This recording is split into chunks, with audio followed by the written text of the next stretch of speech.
Most people think burnout is something that happens to you. Today's guest spent 20 years inside systems that actually cause it, watching the organizations bleed time, money, and people because nobody was willing to ask the hard question: what here is no longer working? Then she turned that same diagnostic eye on herself and on every person who has ever stayed too long in something that was quietly costing them their health. Today, we are talking about what it actually costs the body to hold onto what no longer serves it and when to let that go and what it takes to let that go. Welcome to the Informed Choice Podcast, where natural healing meets practical truth. I'm Eni, the Niger Goddess, and this is where we simplify holistic wellness so you can stop guessing and start healing.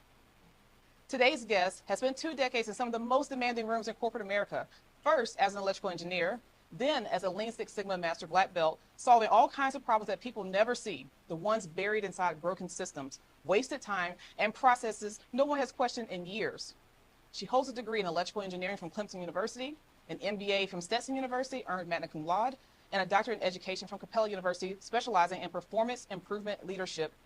She's built her career across manufacturing, construction, and healthcare, leading a quality and process improvement work across organizations like United Healthcare, or UNC Healthcare, Cone, Cardinal Innovations Healthcare. One of her root cause analysis project alone saved the company nearly $1 million. Another one took a 27-day process down to 6. In 2022, she took everything she learned solving problems for other people's organizations and turned it into something on her own. She founded Evans Efficiency Experts, a consultancy built to help people and organizations convert chaos to calm before they burn out. She has taken that message everywhere, from corporate boardrooms to an Amazon employee retreat in Seattle, where she was the keynote speaker on Purposeful Purging, removing burdens that no longer serve you so you can finally make room for what does. That became the highlight of the whole event. And now that message lives in her first book, Your X Factors, turning hidden struggles into undeniable strengths. Takes everything she has learned about diagnosing what is broken in business and in life and hands it directly to you, the reader. Welcome to the show, Dr. Paulette Evans. Thank you for having me. I'm so glad to be here. I'm so thrilled that you're here. So much to talk about. This is going to be such a great conversation. So I'm ready to hop in. Are you? I am. Okay. Well, Dr. Evans, you have spent years solving problems with equations and process maps and all the things before you ever called yourself a coach. So what was the moment you realized that those same principles that fix a broken system could fix a broken person?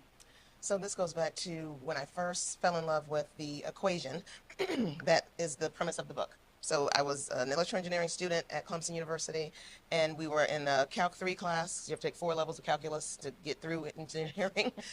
Calc 3, we talked about this formula, the function of x and how, a function of y, and how it equals the sum of all these x's, x1, x2, x3. And I loved it. I was like, this is just so cool. I feel like I can use it for something else, but I put it in the back burner. Fast forward 10 years, I am working on my black belt with General Electric, and the same formula pops up, a very similar version of it. And I said, okay, I really need to do something with this. And I want to do something that is not just math focused, because everybody doesn't love math. I love it. Same. Everybody doesn't love math. So I was like, I want to do something with this because I feel like I can apply it to everyday life. And so I started kind of thinking about it, and I said, you know what? I really think the X's can be those things that didn't work out for you, like that ex-boyfriend, that ex-relationship, that ex-family member, whatever didn't work out can be an X, but it also, all of those together can form your best Y or U, so your best self, the best you, the best version of yourself. And so that is how I came up with it, and that led me to this book and all the things that are happening right now. Which we're going to totally dive into. So your new book is called Your X Factors. Yes. For someone who's never heard that term before, why did you build a whole frame around it, and what does that title really mean? So I was working with a publisher, and the Purposeful Purging is something that I came up with a long time ago, like maybe 5 years ago. That became one of my keynote workshops I did with any of my women-focused organizations. I volunteer a lot in leadership with those organizations. And so I came up with Purposeful Purging because people think purging is only for spring cleaning and purposeful purging or purging your house. And I'm like, no, I think you can purge your life. Like, I think you can apply this to bigger spaces and places in your world. And so it happened to just fit with the book. And each chapter is an X factor. It's an X thing in your life, an X thing that didn't work out. And it just flowed. I was like, at the end of each chapter, I want to do a questionnaire or something, a call to action. And so I said, you know what, this purposeful purging framework I built fits. So why don't I add that to the end of each chapter so people have something they can do. They take all the learnings from the chapter and then apply it to themselves. And they go through an exercise and say, you know what, I do need to take this thing out. I need to erase it. I need to eliminate it. I need to move on. Chuck it. Yeah, because it's no longer serving me. Yes. I love it so much. I actually bought it on Amazon, so the links to her book will be in the show notes below, so you all be able to grab it. You teach a workshop called Purposeful Purging that you just walked. So you just explained what that means. Why is it purposeful rather than just letting it go? What's the distinction there? So the thing is, you can just, you know, write something off and move on, or you think you're moving on. That's the thing. You can't just, as strong as most of us are as women for sure, you can't just walk away from some things. You can say you're walking away, but if it keeps festering and it keeps living there, you keep thinking about it, you keep talking about it, and you don't even realize you're talking about it. So for instance, the ex-boyfriend, one of my guilty pleasures is Love Island. So, What's Love Island? it's a reality show where they match couples, and there's tasks and exercise activities, and then they switch up. You can recouple and all these things. It's extra messy. This is with exes on an island? No, these are people that are trying to match on an island. Oh, they're looking. Yes, Okay. yes. Okay. So it's extra messy, but the biggest part of it is, and I as I'm watching, I'm like, oh my God, one girl will match with this guy day one, and maybe 5 days forward, the girl will come in, Ariana Madix will come in and say, okay, we're recoupling, and then she just messes up the whole thing. And this girl who has been with this one guy since day one is like, oh, it's fine. He doesn't want me anymore. It's fine. It's fine. It's fine. And every conversation she has for the next like 3 episodes is about that guy. I'm not mad at it though. You know, Matt, I don't like Matt anyway. It's fine. I'm good. I'm like, you're not though, honey. You're not. You have not purged properly. You just said, okay, I'm done with him and I'm moving on, when you really haven't. So the purpose behind it is to walk through exercises, ask yourself these questions. It's like 15 questions that I have that walks you through really going through and digging deep to see if I'm really over that thing. And if you're not over it, what will it take to get over it? Because it's not going to be a magic switch. It can't. Not when you've invested all the things, you've been with that person for a week or a year. It doesn't matter. Right. If you've invested in it, it doesn't matter how long you invested in it. It's still part of you. Yes. So until you can really cleanse yourself, it's not going anywhere. And it's going to bubble up every time you open your mouth. I know y'all feeling that, watching and listening. I know y'all feeling that. Well, I think there's a biological parallel to that because our body has purging systems, right? So we have our lymphatic system, we have our kidneys, we have our liver. There's other things, but those are our main detoxification pathways, which we'll get into more. So you have to do the emotional and mental and spiritual work of purging, but your body physically has to do that as well. So if you're not moving your body every day so your lymphatic system can be drained, if you're not eating and hydrating proper things so that you can eliminate properly through your liver and kidneys, then that turns into stress and inflammation in the body and all sorts of other problems, health problems that can emerge from the emotional burden of holding on to things that we should let go. Yep. So awesome. It all works together. It's all one system, y'all. It's all Yes, one it thing. is. It doesn't work in isolation. I always say that. So from a clinical standpoint, like I just said, the body holds on to things the same way people do: stress, information, old patterns that no longer serve a purpose. What have you noticed about the connection between someone who is holding on to something emotionally and what shows up in their health or energy? What have you seen over the years? So stress, and this is from my 10 years in healthcare, helped me understand and see this better. When you hold on to something, it just eats at you. And you don't even know it's happening. It's underlying until it starts really showing itself. And that really does happen on a regular basis. It leads to stress. It leads to heartache, heartburn, headaches, all the things. I have a headache specialist because I carry my tension right here. Same. And it just feeds migraines.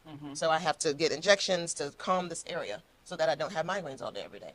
And this is where, again, if I'm not looking at what's in front of me or what's going on and saying, okay, let me figure out how to de-stress or how to get past this thing, it's going to just continue to linger and cause all these issues. And that same thing happens with everybody. If you have something going on that's not working for you, it's stressing you out, you need to figure out how to let it go. And that's where, again, the purposeful purging method comes in handy, because it helps you walk through the steps to say, you know what, I'm not doing this anymore. And I need to really, truly put it down, set it aside, walk away, so I can move on. And then you're healthy inside and outside, and your body starts loving that and feeling it, and it shows.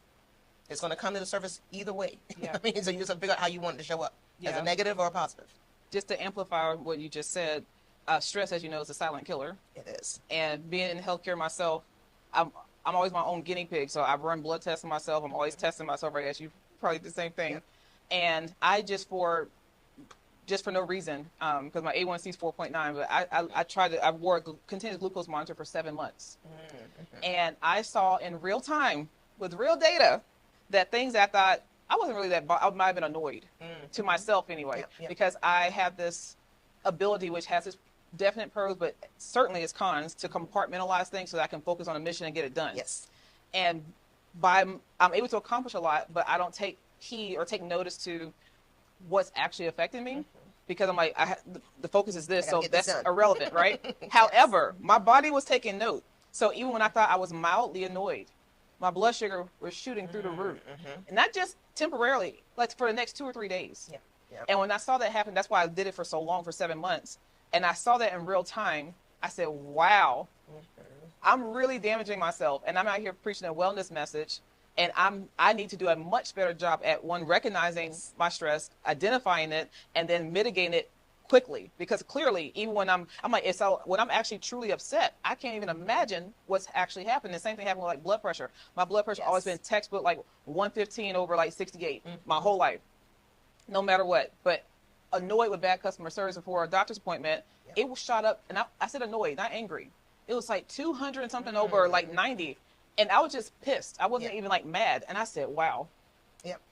What am I actually doing to my body? Like, my emotional state is so strong. And I'm like, I'm not the only one like this. How many women, especially women, just have to get it done? They have to take care of the kids. They have to go to work. They have to do all these things. So I don't want to say neglect, but they compartmentalize the emotional aspects of things that they probably should be purging and changing, not realizing that compounded over time, how much that can really be a detriment to your health. And I saw that in real time and said, okay, gotta turn this around, because the data is clear. Yeah, the data is clear. I have to do something about that. So I'm so glad, like, your book is so powerful. I haven't finished it yet. I started it. Good. But it's so powerful, and you're going to help so many people with this message. So I'm excited to keep digging in there. I'm happy to help, because I need everybody to just kind of see that it wasn't for you anyway.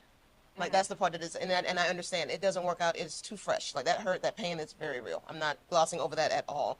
But once you move past it, you can be a better version of yourself, because what's for you is for you. If it didn't work out, it wasn't supposed to work out. Yes. Okay, well, you spent a decade in corporate America before walking away into an environment that you described formerly as toxic. What did staying too long cost you, and how did you know it was finally time to remove yourself? So it was 2 decades, 1 decade in the toxic environment, 1 decade outside of it. So that switch, it was when I realized that I was miserable in my job. I mean, that's the long and short of it. Did it just hit you one day, or was it gradual? It was gradual, but then it hit me. Like, it was gradual, then it was like, bam, in my face.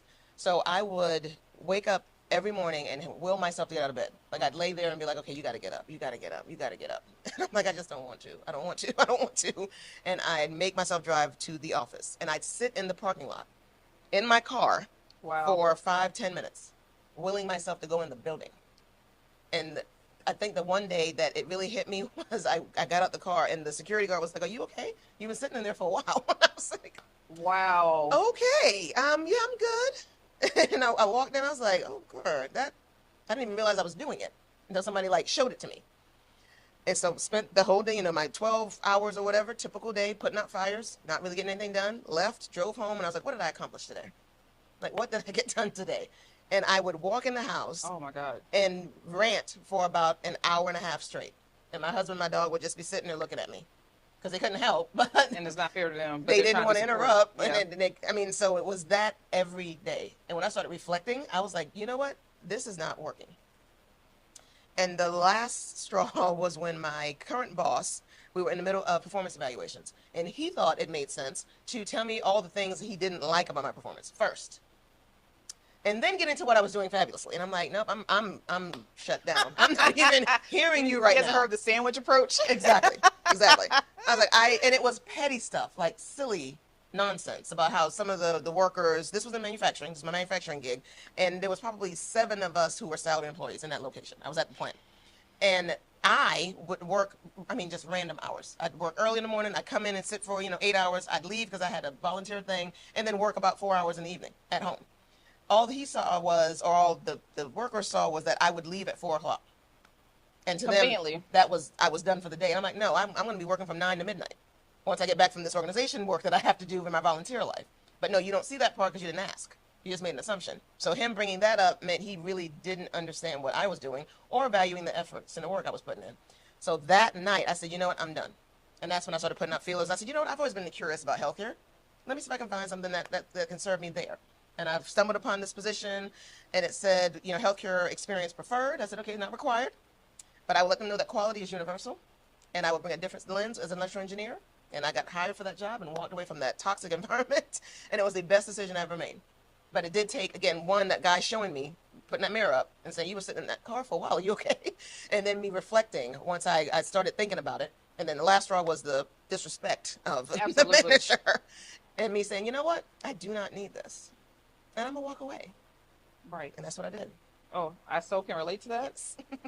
But what you just described from staying in a toxic environment too long is chronic stress, right? Yes, it was ridiculous. So chronic stress keeps the HPA axis in our bodies, right? So that's the system that knows when like there's a stressful situation happening. Well, it stays activated long after the stimulant is gone, right? It's still elevated. So that raises your cortisol. And then when your cortisol is elevated, then you get the little belly pooch, and then your sleep is dysregulated, and then all the things happen from that. And so this is how it can compound it over time by dreading your workplace, dreading the day, and then coming home and it's still with you, and then not even looking forward to tomorrow because you have to go back, and then hating Sunday because Sunday leads to Monday. Exactly. And it disrupts your digestion, like your hormone production, your immune system response gets suppressed. All these things happen when all those factors of chronic stress, prolonged stress happen. So it is so important to pay attention to that because everyone has kind of normalized just hating your job and going to work. I think they've that's just what you do. It just is. It's not supposed to be fun. It's work. I'm like, it should be enjoyable to an extent, though. You should love what you're doing. You're an asset there, and together y'all are building something, and it should be in a pleasant work environment. Exactly. Doesn't mean you have to have the most fun every day, all day, but it should not be where it's dreadful. Yeah. Like there's definitely a medium. Yes, there is. A lot of people confuse purging with failure, like releasing something means admitting defeat. How do you help someone reframe that? Yeah. So purging is not failure. Failure is its own thing, and I still don't even believe in failure because every mistake, if you learned a lesson, then it was worth it. And you were supposed to make that mistake because you needed to learn that lesson. It's like FMEAs. Yes. Like from that world. Yes.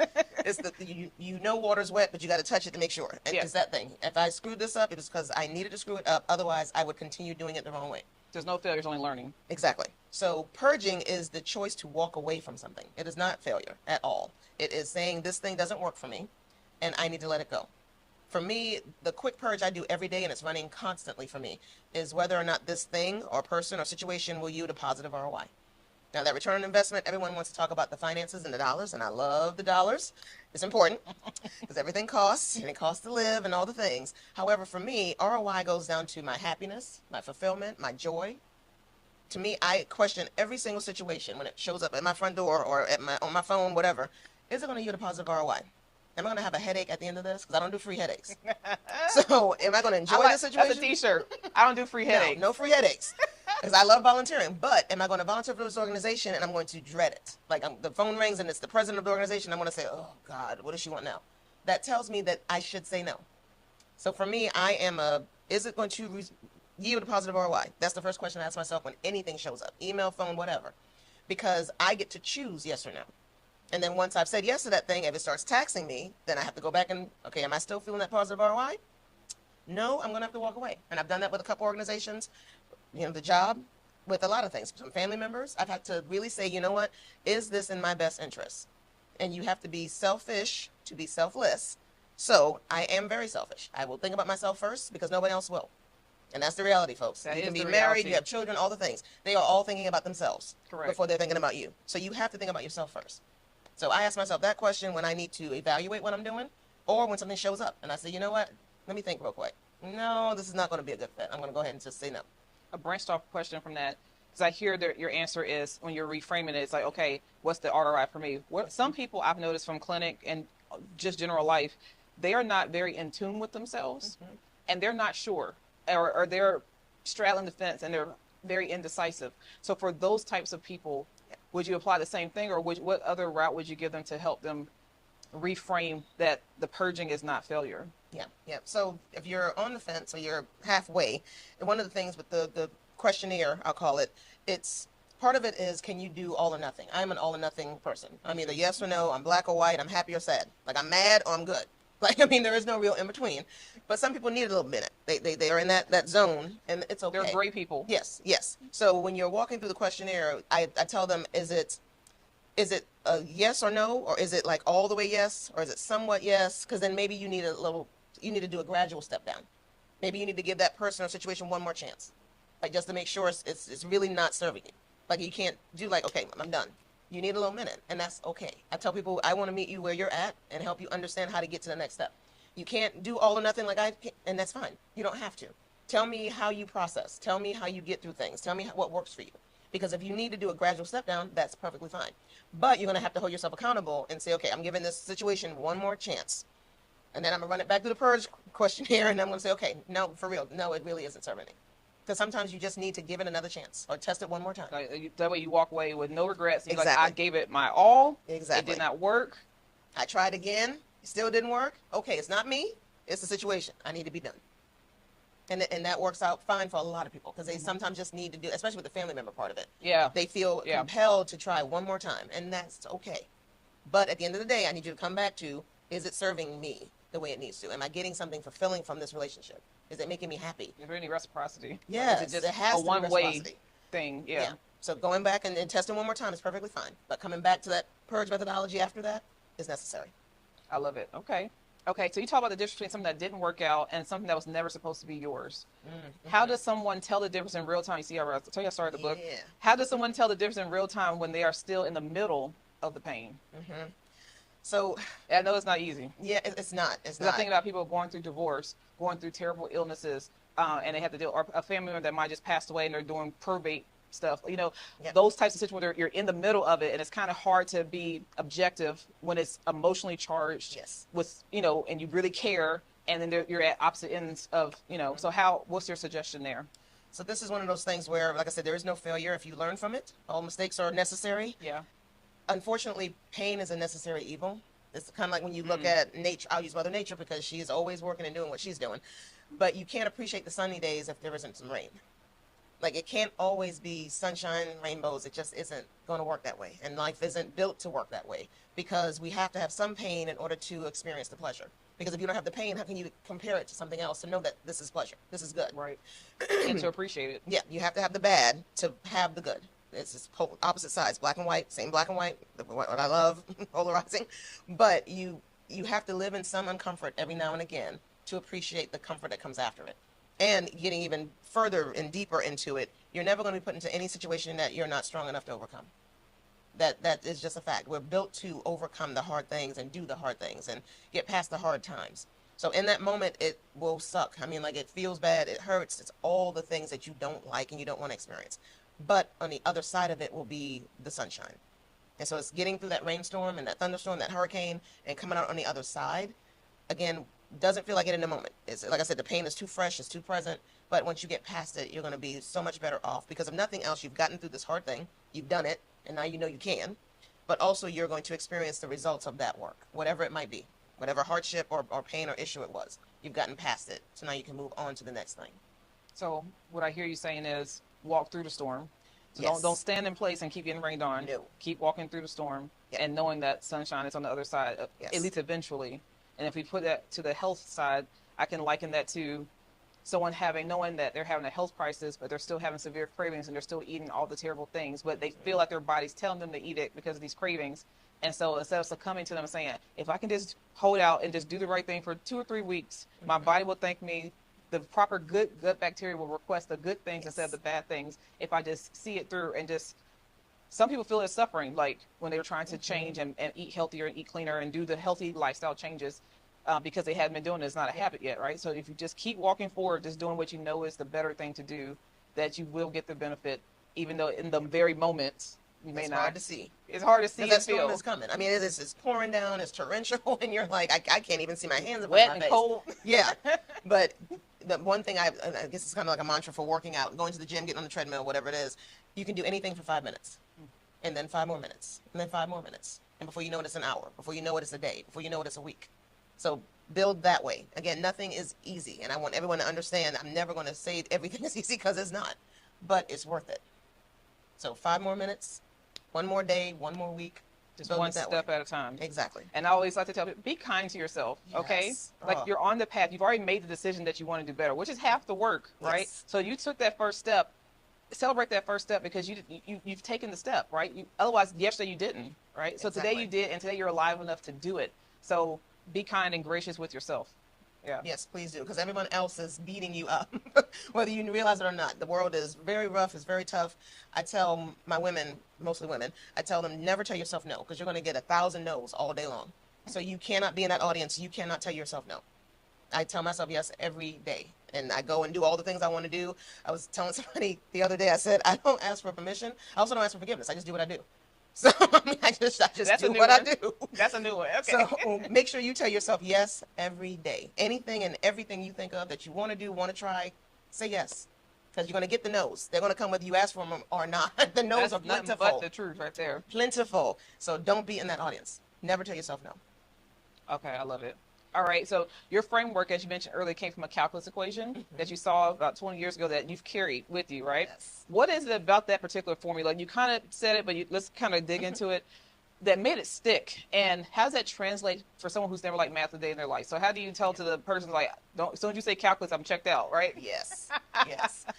So the equation was so instrumental to the course. Like I saw it all semester long. It was very, very present. And the more I saw it, equation for it's the function of y equals the sum of the x's. It's on the screen now. Yes. Okay. So function of y, function parentheses y in the middle equals x sub 1, sub 2, sub 3, and it's dot, dot, dot to n. So n is like infinity. It can be 20 x's, 50 x's, 5 x's.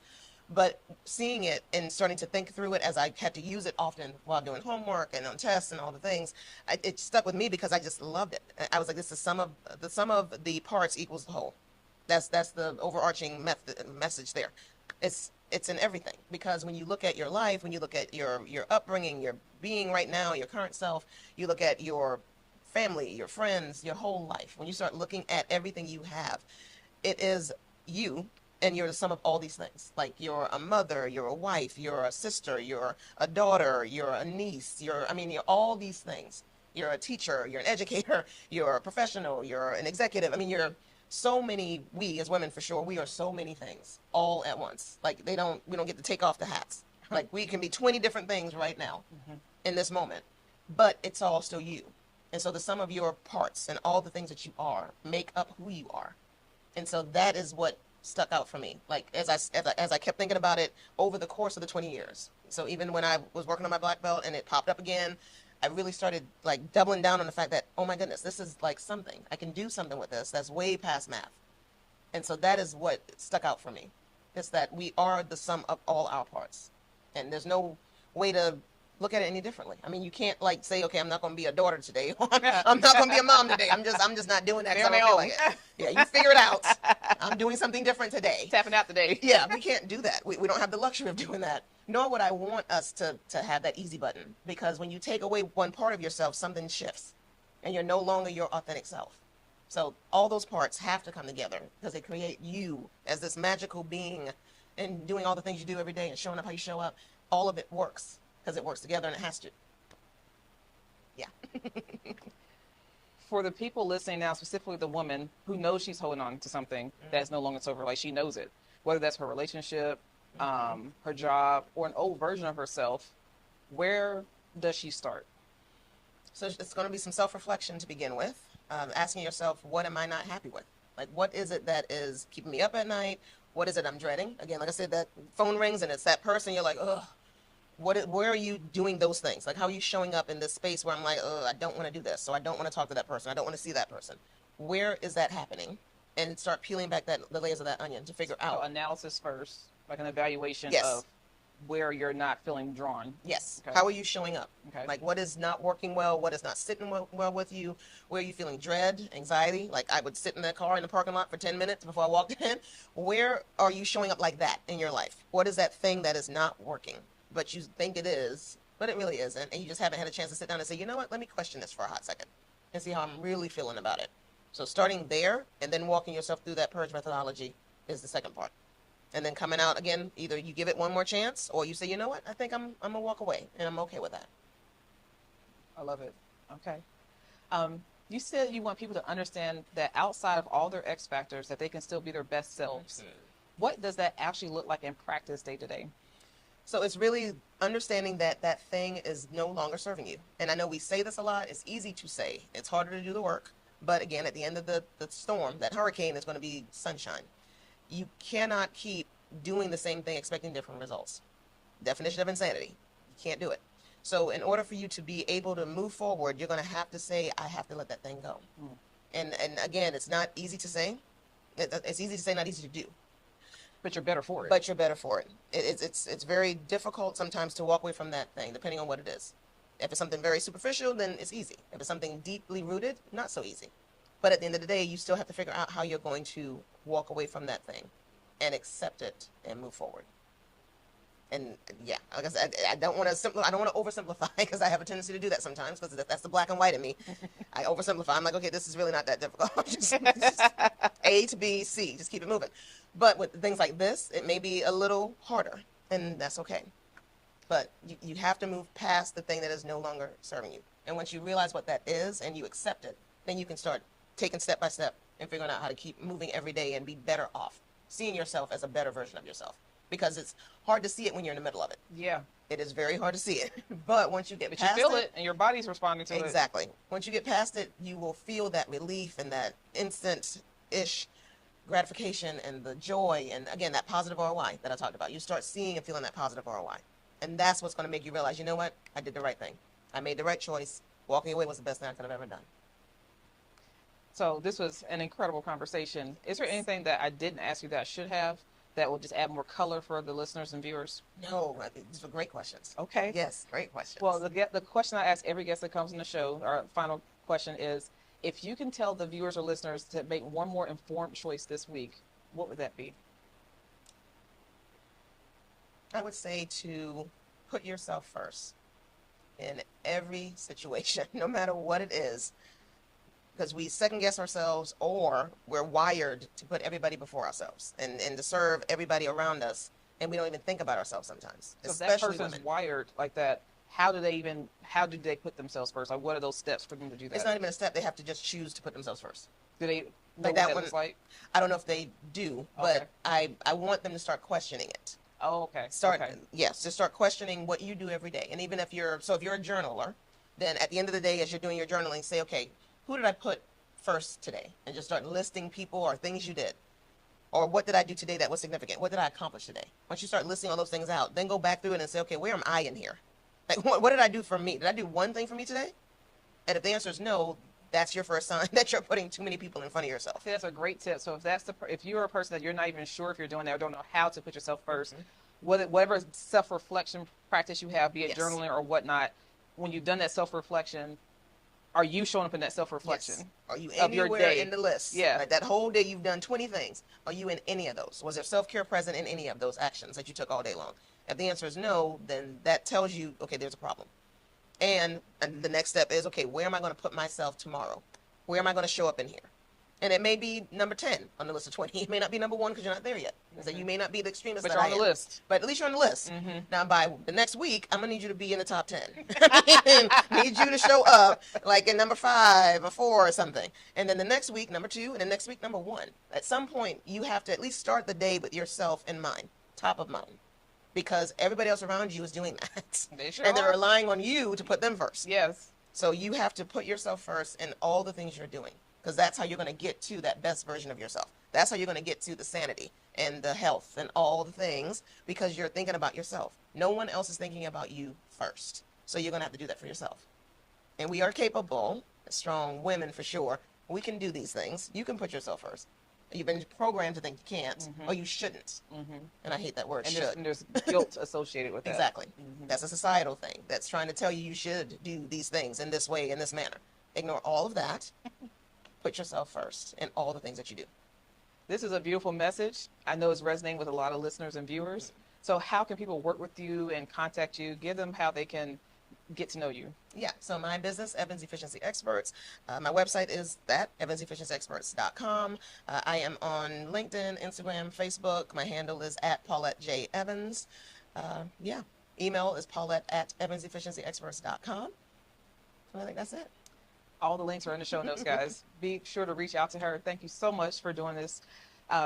This has been an awesome conversation. So now we'll transfer over to our Be Wealthy Vegetarian Kitchen segment. Okay, so we'll be right back. Stay tuned. Okay, so welcome back to our Herbal Spotlight. And today, because we're talking about purging and eliminating, and I kind of alluded to earlier in the segment about our lymphatic system and our kidney and our liver, how they're the main ways to detoxify the body. I thought it would be very fitting, especially since it's in season now, to choose the herb dandelion root. Oh, I love dandelion root. Now, dandelion root is so prevalent. Most people think of it as a weed, and they think it's very pervasive because it can take over your yard. But it is nature's medicine, right? It has Very little downside. It's a very mild diuretic, but it does so much in terms of stimulating bile so that you can eliminate properly and just getting things out of the body. It supports the liver's natural elimination, detoxification pathways. So it's something you want to incorporate. You can eat the leaves like you would spinach. You just, you can dice it, you can saute it, you can eat it raw. The flowers are medicinal as well. The root is especially medicinal. And that's what we have today is the actual dandelion root. And it's also a great coffee alternative because it's very mineral rich. It has the bitterness and all that. And anything you eat that's bitter stimulates the bile duct, which is like the detergent that's kind of released that suds up everything so things can be eliminated through your poop. Okay? So we love that. And so Americans in general tend not to eat enough bitter. They don't eat enough sour or bitter, right? And we actually have receptors in the back of our mouths that produce the specific enzymes that help break down particular foods in our stomachs. But when we never eat it, it doesn't ever happen. So when we're always eating sweet, salty, and umami, we're missing out on a lot of natural medicine. So this is right in your backyard. Now, I don't suggest it, especially if you have dogs and animals. Yeah, no. You want to go to a place that's uninhabited by people, or your upper end grocery stores carry it, or you can grow it yourself because it grows so easily, right? So one of the best ways to consume dandelion root is dandelion root tea. And I'll tell you, I don't want to interrupt, but no, you're not interrupting. It's kismet, literally kismet. I drink 2 cups of dandelion tea every morning, and I did not know this is what she was doing today at all. When you said it, I was like, I love my dandelion root. Every morning I drink 2 cups of dandelion tea. Every morning, as soon as I wake up.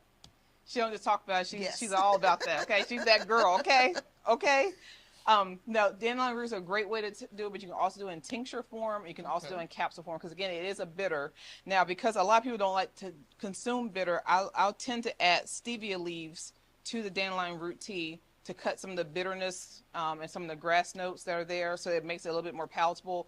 But when you're used to drinking unsweetened herbal teas, you start to appreciate the bitter and the grass. So that's what I do it just pure because I love just the herbalness of it. Yeah. So I don't add sugar, honey, nothing. I just drink plain. Had I known that way, I would give it to her straight. But there's stevia leaves. It's stevia leaves and dandelion root in here. So I'll just have a tea that I made for our beautiful guest here. Love it. Oh, I love it. Between dandelion root and hibiscus, those are my 2 teas, my favorites. We did a show on hibiscus. So it's great for your blood pressure and a natural diuretic as well. So you have a sample of that. Oh, that's all for you. Love it. I'm so glad to hear that.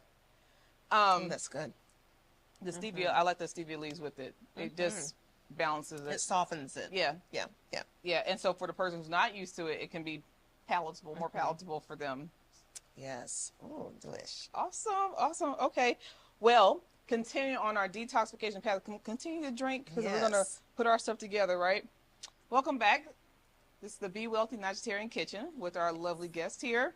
And today's recipe, so she doesn't know, so every episode I make up a recipe that's related to the topic that we're talking about, okay? And it's always my first time doing it. So we discover it together. So far, I've been on a winning streak, okay? Yes. So today we're doing, because fiber is the most important nutrient in terms of elimination, for proper bowel elimination, to get rid of all the excess, all the excess hormones, all the excess cholesterol, all the things that need to come out, all the things that keep your colon clean, that Roto-Rooter, you have to have fiber, right? So if you're not eating enough fiber, which most Americans aren't, most Americans are woefully deficient in fiber. Every major meal you eat per day, you should strive for at least 10 to 15 grams of fiber. And if you don't know how much fiber is in your plate, then Google it. Look it up. All right, or ask Chat or ask Claude or Perplexity or whoever, okay? But the information is at your fingertips. Don't let ignorance be a reason for you not to, get the nutrients that you need. And that's why stomach cancers are on the rise. Like, you have a muscle.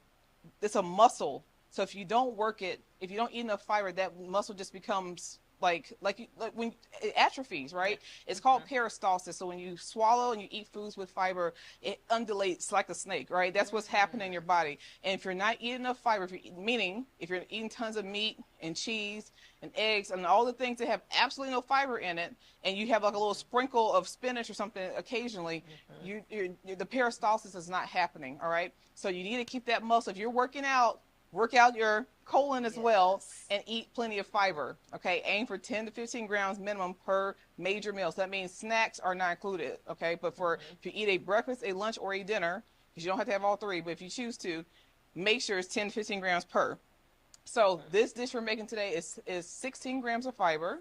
Okay. It is 20 grams of protein, and net carbs are, well, the total carbs are 45. Net carbs are subtract the 16 out. And here's our breakdown following the PF3 framework from the Nourished by Niger book.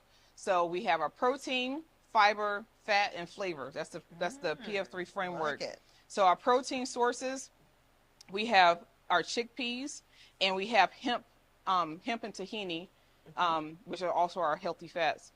For the protein part, our fiber is coming from the sweet potato, the dates, the broccoli, and the arugula, which is also a cruciferous vegetable, which is also bitter, which stimulates the same thing like the dandelion root tea does. So it helps with all the liver elimination. So that's why I chose that. So we have the protein, we have the fiber. Now the fat is our tahini and hemp sauce that we're going to make, so that you can absorb all of the nutrients, not just the water soluble, but the fat soluble as well, right? So you can get all that goodness in. And then the flavor, because if it's not delicious, you want to keep eating it, right? So the flavor is coming in is from the sauce that we're going to make, and the depth of the flavor from the dates, and the aromatics from the red onion. And then we have a little bit of salt and pepper here, and some high quality olive oil to add into our little slaw that we're going to put on top. This is a great lunch because you'll feel light, energetic, but full, right? Because you have all the fiber. So the first thing we're going to do before we hop into how we're going to assemble everything, I am going to go ahead and make the drizzle first. So again, this is hemp and tahini. Now, tahini is just ground up sesame seeds. So think of it as sesame peanut butter, or sesame butter, right? One of the highest sources on the planet for calcium as well, okay? And it's a healthy whole fat. So you're not just deep frying something in a whole bunch of oil, especially if it's not a naturally derived oil. So we have that, and we have just a touch of just 1 teaspoon of maple syrup. And for additional flavor, I've added in some smoked paprika, some cumin, and I always have to have a catalyst in any kind of herbal formulation, because yes, recipes are herbal formulations, and our catalyst is a touch of cayenne pepper, because Paulette says she can handle the heat. Okay, Spicy, spicy. Says she can handle the heat. All right, so the only thing we are missing now is the squeeze of a lemon, and it's always best to use fresh. If you don't have it, you want to use the jar stuff, that's okay, but I'm telling you, the flavor difference when it's fresh is just night and day difference. Night and day. You're saying fresh lemon? Yeah, Yes. fresh lemon. Yes. Make sure they're organic and unpolished, because you don't want to put all that stuff in your food. All right, so I'm just going to whisk this up. Now, tahini notoriously gets very thick. Okay, so if you put this in your refrigerator, you come back even a few hours, you're like, hey, what happened? You just use a little bit of water to thin it out. Look how this already comes together in this beautiful, luscious, pretty, glossy yes. sauce with some lemon seeds in there. And it smells good too. Very potent. Yes. And we're going to put that over our broccoli. So vitamin K, so our fat soluble vitamins are vitamins A, D, E, and K. And K is always easy to spot because it's anything usually green, right? So to absorb the vitamin K that's in our arugula and in our broccoli, this natural fat will allow you to do so. So we have that at the ready. So now the actual relish or slaw, whatever you want to call it, we're going to put on top. We're going to just go ahead and mix all that together. So first, I'm going to start with our chickpeas. And you can use cannellini beans if you don't like chickpeas. You know, it's not overly prescriptive. Add in some of our red onion. We're going to add in our arugula. We're going to add in our dates. And I just took a few dates. I took about 5 or 6 dates and just chopped them up. And they were very soft, so I'm going to have to mix this with my hands a little bit to kind of break it all up. And the pop of freshness here, we're going to use the zest and juice of lemon. Yes. The zest, the volatile oils are in the zest of the lemon. That's why it's important. Don't buy the ones coated in that appeal mess or coated in plastic. It should look very dull. and maybe you have some bruise and stuff on it. Like, it actually lives on the tree. Yeah. And with this, you want to be careful not to go too deep because that pith is very bitter. It is and very bitter. off-putting. Though it's super healthy for you. Yeah. All the medicinal compounds there, but if you're not used to the bitter, we got the bitter in the arugula, Yes. right? And arugula is plenty bitter. How's this looking so far to you? It looks very good, very colorful. Yes. It's also a good sign of a good, healthy meal. Eat the rainbow. Yes. Every day, every meal. So many Americans in particular eat just plates of beige and brown food. Everything's deep fried. So you're eating fried chicken with French fries. The only color on their plate is some ketchup or something. It's like, there's no vegetable. That is not a meal. Not at all. That is definitely not a meal. All right, so we've got that. And then we have our olive oil, high quality olive oil with some salt and pepper. Now you can put this in a bigger bowl and toss it around with a utensil. But since I did not pick a bigger bowl, I'm going to use my hands and put my love and intention into it. Yes. If I'm remembering correctly, is the sweet potato the national vegetable or fruit of North Carolina? It is. Okay. And is it fruit or vegetable? It is a vegetable. Vegetable, okay. Fruits have seeds. Have seeds, that's right. It's a tuber, actually. Gotcha. And we are known for our, I think it's Stoke, something. I'll put it on the screen. Okay. We're also known for our purple. The purple sweet potatoes. Yes. Yes. That's Yeah. our thing. They had an entire episode focused on the sweet potato on Top Chef this past season, which was here in Charlotte. In Charlotte, it So sure yeah, was. they had a whole episode about the sweet potato. Okay, so we have that mix, and y'all see how quickly all this comes together, right? All right, so now it's taste test time. Okay. All right, so this is you.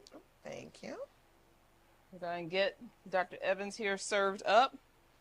So first thing, following our Nigerian plate guidelines, we'll do half our plate as a non-starchy vegetable. So we have our broccoli here.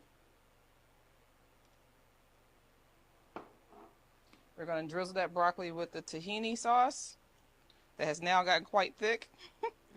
Should have brought some water to thin. And then we're going to put our slaw over our sweet potato.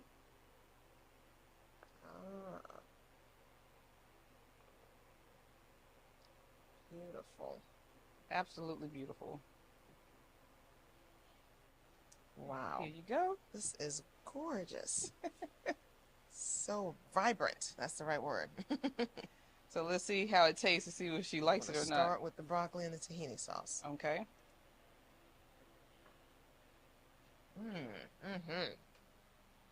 Come back over. Come back over. Oh, the sauce is so good. Because broccoli is, broccoli. Everybody doesn't really care for broccoli. It gets a bad rap, I think. But the sauce, just makes it come alive. It'll be even more nourishing because you're able to absorb all of its nutrients with the healthy fat balance as well.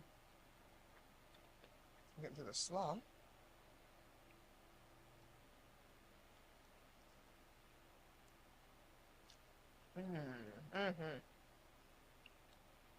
That is very good. Oh my God. And I honestly can't really taste the bitterness of I can taste the bitterness. It's balanced with the zest, the lemon zest of the lemon.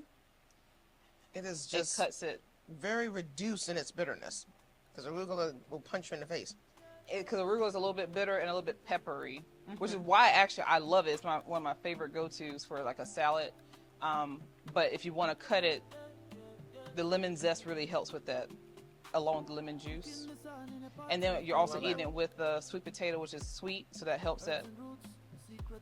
So it's a good balance of all the things. It is. You've got all the things, everything. Sours technically with the lemon. We have the bitter with the tahini and the arugula.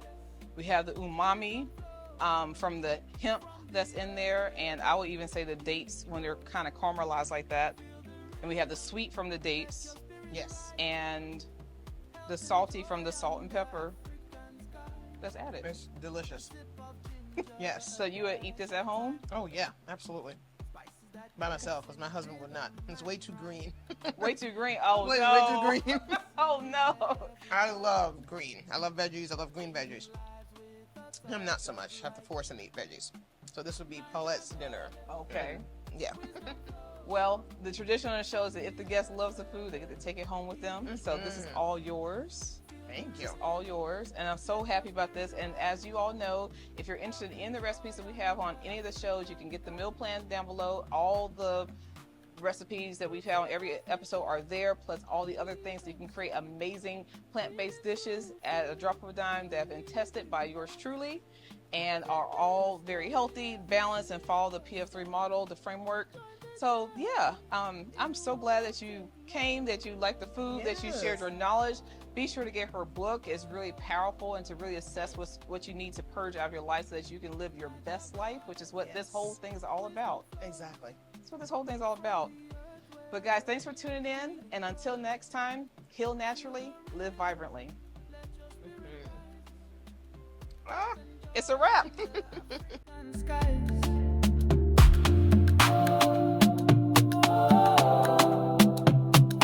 Yeah,